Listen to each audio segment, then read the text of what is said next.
watched the administration, who's seen and read the leaks the administration has released relating to the Prime Minister, knows how deep that antipathy is.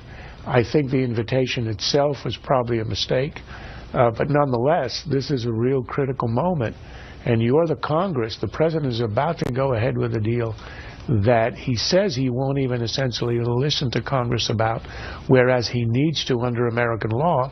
But again, he's ignored it. He's ignored the law many times before, so they're looking for an avenue. I'm not sure it was the best avenue. All right. Believe it or not, that was, of course, Charles Krauthammer saying maybe Boehner should not have invited Benjamin Netanyahu. I disagree, but Brent Budowsky, columnist for The Hill, probably agrees with Charles Krauthammer. I don't know if it's the first time, Brent, but before we get to that, and your piece at thehill.com about the what you call the Great GOP Overreach, I'm very interested in your take on Mitt Romney's decision today, because you're viewing it in a much different light than most of the folks I've seen and heard from in the media.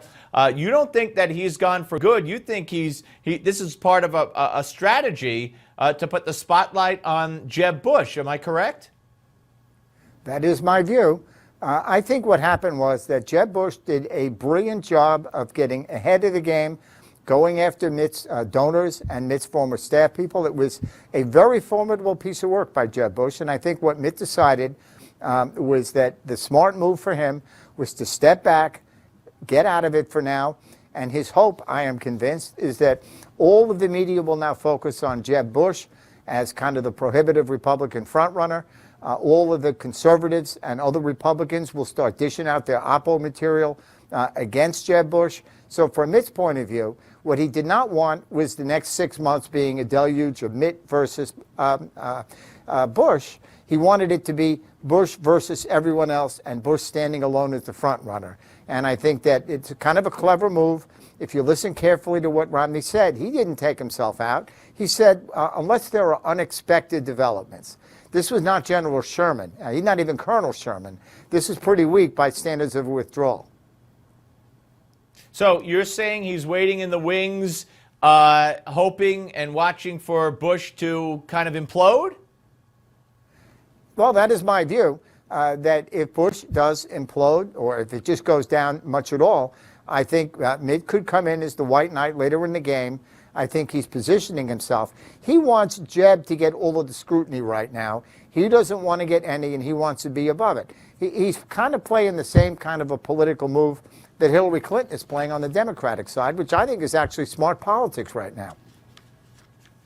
All right. Well, very interesting. We'll see what happens. And let's move on to the great GOP overreach. And let's specifically focus, because I think you say, in talking about many of the things you think the Republicans are doing wrong, one of them, and probably the most egregious, I think you say in your column, is the invite to Benjamin Netanyahu. Why on earth should they not invite Benjamin Netanyahu? Well, they should invite the winner of the election, which is in a few weeks. Not invite a candidate in the election before the election. And I will say, I don't agree with Charles Krauthammer on a lot of things. Although I'll tell you this, I take a pretty hawkish line against ISIS, and I take a pretty hawkish line against Netanyahu. I mean, against Putin. I think Putin is trying to reassemble the Soviet empire, and I think ISIS needs to be destroyed, and that will take some ground troops, in my opinion, even if it's only 15,000. So I don't disagree with Krauthammer about those things either. But on this one, yeah, I know many Republican conservatives who I wish I could name on this show, but they asked me not to, who agree it was a terrible mistake for Boehner to invite Netanyahu before the election. It was a terrible mistake to invite Netanyahu and not consult Democratic leaders in the House or the Senate, not to consult the Secretary of State, not to consult the President. Every speaker, as far as I know, and I worked for 3 of them, and we would never have done this under the speakers that I worked for. I don't know one example in history where one speaker unilaterally, without consulting anybody else, without consulting the administration, went ahead and invited somebody to give a speech where he will criticize American policy over there. And I don't know of one example where it was done without consulting anyone, and I don't know of one example where it was done right before a contested election, which we have in Israel. All right, Brent, we have less than a minute. with less than a minute, with all due respect, have you ever seen an American president treat the state of Israel the way this president and administration have treated our what's supposed to be one of our biggest allies?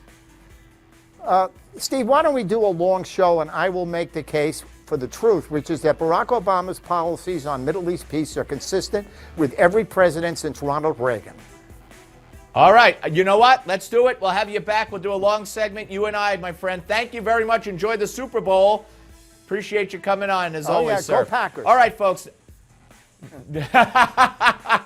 We're coming back, folks.